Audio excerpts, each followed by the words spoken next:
లక్ష్మి, పిల్లవాడు దూరం అయ్యాడని 3 రోజులుగా నువ్వు ఇలా పస్తులతో బాధపడటం బాగోలేదు. ఆవేశంతో ఆరోగ్యం పాడు చేసుకోకు. నేనేమైపోయినా పర్వాలేదండి, నా బిడ్డ ఆరోగ్యమే నాకు ముఖ్యం. మొండి పట్టుకో, నా మాట విను. రాబోంచదు గాని నా బాబా ఆరోగ్యం కుదుట పడిందని తెలిసే వరకు నేనేమీ తిన్ను. నా పేగు తెంచుకు పుట్టిన వాడిని నిర్దాక్షిణ్యంగా నా నుంచి శాంతి లాక్కెళ్ళిపోయిందండి. శాంతి ఎక్కడికి వెళ్ళింది? ఊరికేగా. నువ్వెప్పుడు కావాలంటే అప్పుడు వెళ్ళి బిడ్డను చూడొచ్చు. నిజంగానా? అయితే ఇప్పుడే వెళ్ళి చూసేద్దామండి. అయినా వాళ్ళు మనల్ని రాణిస్తారా అండి? బాబు, నీ కడుపున పుట్టినట్టు లోకానికి తెలియకపోయినా నా తమ్ముడి బిడ్డన్న సంగతి అందరికీ తెలిసిందేగా. తమ్ముడి బిడ్డను చూడడానికి ఎవరి అనుమతి అక్కర్లేదు. పద.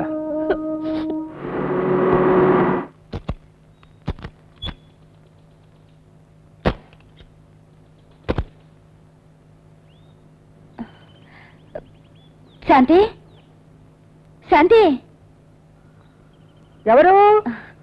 ఓహో మీరా? ఏమండి ఒకసారి ఇలా వస్తారా? అబ్బాబ్బాబ్బా, ఏమిటో ఒక్క నిమిషం విశ్రాంతిగా కూర్చొని చావనియవు. ఓహో, జడ్జి గారా? ఏమిటిలా అకస్మాత్తుగా చెప్పా పెట్టకుండా ఊడిపడ్డారు? ఒకసారి బాబుని చూసిపోదామని. ఓహో, చూసావే, మన మనవణ్ణి చూసిపోవడానికి వచ్చారట జడ్జి గారు, భార్యను వెంటేసుకొని. పిల్ల పాప లేని దాని గడపలోనికి రానిస్తే పచ్చని సంసారం భగ్గుమని మండిపోతుందంటారు. ఏమనుకోకమ్మా, గడపలోనే నిలబెట్టి మాట్లాడుతున్నామని.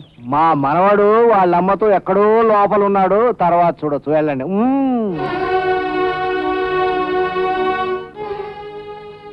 అది కాదండి మామగారు. మామగారు? ఇదిగా ఈ మామగారినే కదా నా అల్లుడు గారు, అన్నయ్య గారు నలుగురిలో నానా మాటలను నవ్వులపాలు చేసింది.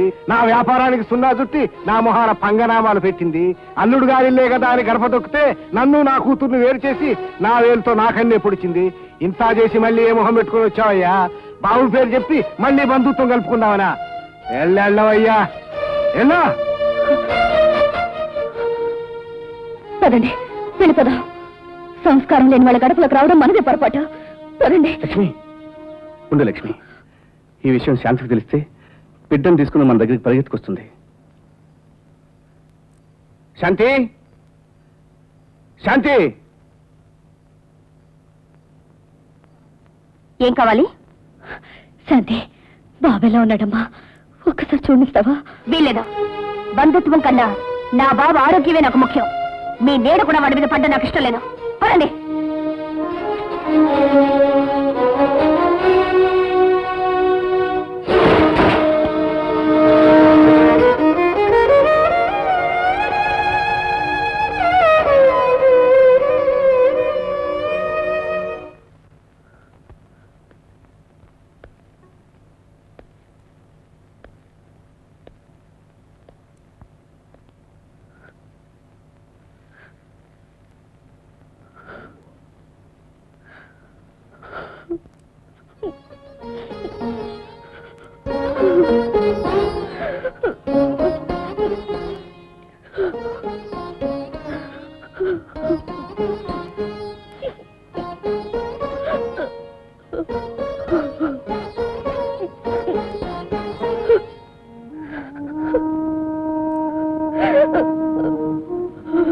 లక్ష్మి, ఏడవకు.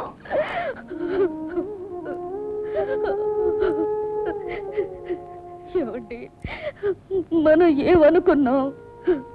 ఏం జరిగిందండి? ఏం జరిగినా నేను భరిస్తాను. కాలకోట విషయాన్ని నా గొంతులో దాచుకుంటాను. కానీ నీ కళ్ళలో నీళ్లు మాత్రం చూడలేను లక్ష్మి. ప్లీజ్ ఏడవకు, ఏడవకు లక్ష్మి. నాకు తెలుసండి, అయినా గుండెని ఎంత అదిమి పెట్టినా ఉప్పెనలో అది ముంచుకొస్తుంటే ఈ కన్నీటిని ఆపుకోలేకపోతున్నానండి.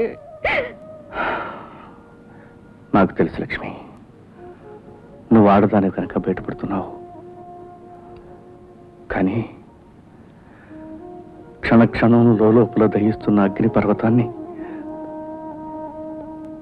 ఆర్పలేక ఆ మంటల్ని బయటికి వెళ్ళగక్కలేక నేను పడుతున్న నరకయాత నీకు తెలియదు లక్ష్మి. అవునండి, మీరు శ్రీరామచంద్రులే. లోపలెంత బాధపడుతున్నా పైకి మాత్రం ఎంతో గంభీరంగా ఉండగలరు.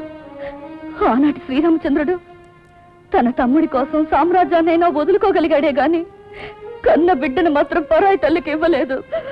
లక్ష్మి, అవునండి, కోటి కోరికలు కొంగున మూట కట్టుకుని కొత్త కోడలుగా ఈ గడపలో అడుగు పెట్టిన రోజు నుంచి నా ప్రవర్తనతో ఎవరినైనా బాధ పెట్టానా?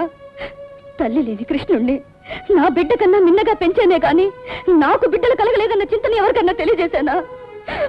లోకమంతా నన్ను గొడ్రాలని కించపరిచిన కన్నీటితో ఒంటరిగా కుమిలిపోయానే గాని ఎవరినైనా నిందించానా?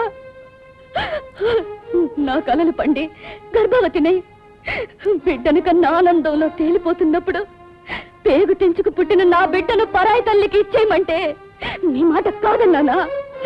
నా కన్న బిడ్డ నా కళ్ళ ముందే మరొకరిని అమ్మ అని పిలుస్తుంటే మమకారాన్ని దాచుకుని అనురాగాన్ని చంపుకోవడం తప్ప నేనెవరినైనా బాధ పెట్టానా?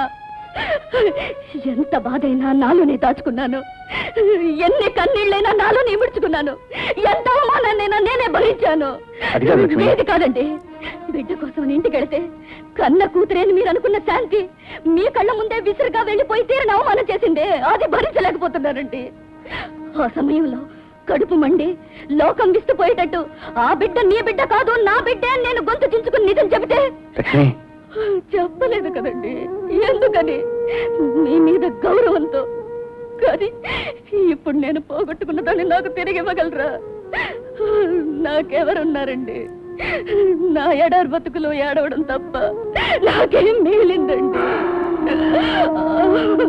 లక్ష్మి, ఇద్దరం పోగొట్టుకున్న వాళ్ళమే, ఇద్దరం దగాపడిన వాళ్ళమే. చివరికి మిగిలింది నాకు నువ్వు, నీకు నేను.